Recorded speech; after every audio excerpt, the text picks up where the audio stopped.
Hi guys, today's micro topic is the master-apprentice relationship. And what we're talking about here is that your child has to know or has to learn, if they don't know, that you have something to teach them. So when Logan came out of public school into homeschool, he had to learn that I, as his mom, had something that he wanted to learn. So that's, I was master, he was apprentice. It's an RDI term. So what we had to do was a lot of things together that interested him, that showed him that I had information he wanted as well. And then that goes over into homeschool. So you don't have to homeschool to do this. Master apprentice is pretty important in any relationship. I used it with Madison. She's neurodivergent because she has anxiety and selective mutism. I used it with JoJo. I use it with my husband. I use it everywhere. So it's a pretty good skill to have. So what you want to do is cooking is a great example of how to work on the master apprentice relationship. As I say on my blog, you can do something, you can cook something together where you take the lead and you let them put the eggs in or whatever, and then you build up to, as they get the master apprentice relationship, you build up to they get to be the master and you get to be the apprentice. But that's a very high level skill and you do not start there. So I would not, when I first started, I started cooking with Logan because it was great. I did not give him the recipe. He could not see the recipe at all. He had to wait for me to tell him what we needed next. So that way I was in control and he learned that I was the master and he was the apprentice. So we did that for several times. Laundry's a great master apprentice task because you can work on sorting the clothes. You can work on putting them in the washer. You can work on putting them in the dryer, folding, all of that. And the child, what you do is that the child stays with you during those steps. And I would just pick one to start out with, like we're going to sort the clothes together. And then he holds up the clothes or you hold up the clothes. And then he says, light, dark, white, something like that. So that way, or he holds up the clothes and you can say light, dark, white, things like that, or towels. So that's what you would work on. That's another example of how to do it. We learned when we did the laundry part, though, that Logan was very floppy with his body. So we had to sort of corner him in the laundry room. And what I mean by that is like the laundry room wall was here, Logan was here, the washer and dryer are here, and I'm right here. So that because he had no concept of his body in space. So I had to corner him into a little spot so that he didn't use up all of his sensory or all of his brain trying to figure out where his body was and just flopping around. So that's one way that we made the master-apprentice relationship doing laundry a success, because we sort of took out all the extraneous factors out of it that his body would normally have to adjust to and just worked on master-apprentice. Another great one is to go outside and lay on the ground and look at the clouds and see that cloud looks like Dumbo. That cloud looks like a bear. That cloud looks, you've done it.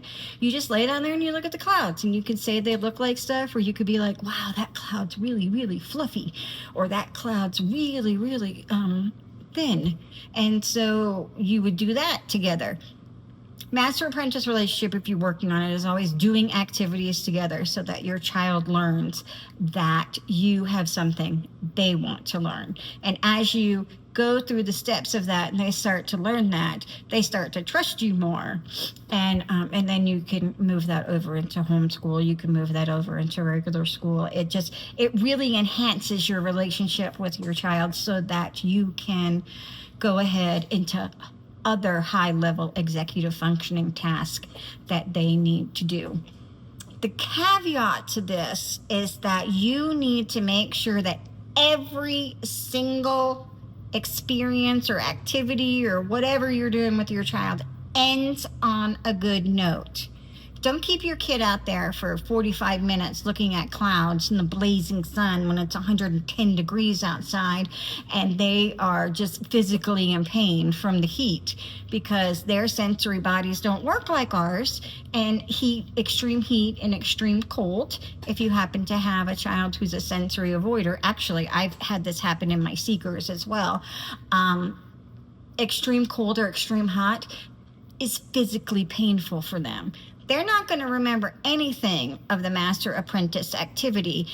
They're going to remember that you kept them out there too long and it ended badly. It ended in an autism rising moment, as we call them here in Autism Land, when Logan just can't keep himself together and falls apart. Sort of like a meltdown is what a lot of people call them. I think it's degrading to Logan to say Logan's having a meltdown now that Logan's much older. So we switched over to autism rising moments. And then, and we have a fantastic Master-Apprentice relationship now. He knows that I know things that he wants to know. You know, I'm not the village idiot. And I know that he knows things I need to know. So we sort of work hand in hand together. That did not come at the beginning, and that did not come easily. That was a lot of work, a lot of activities together, which is easier to do when you homeschool. But if you happen to be a public schooler or a private schooler, or your child goes to ABA for, you know, whatever time of day or whatever, you can still work on it. It'll just take a little bit longer. I highly recommend looking into RDI, and I believe that it's relationship development intervention. That's where we learned the Master-Apprentice role, and that you have everyone who interacts with your child on a regular basis work on it. So for us, it meant that I did task with him and worked on it. Michael did task with him, since he's dad, and worked on that relationship. Leslie, who worked hand in hand with us for many therapies, also worked on that Master-Apprentice relationship with Logan, even though she wasn't with him every day, but she still worked with him. She still took him out when we needed respite. She still was a integral part of his life, so she worked on it as well. Who did we not have work on that? Grandma and Grandpa, Nana and Papa. They didn't see him often enough to need to work on that, and they weren't really open to that idea.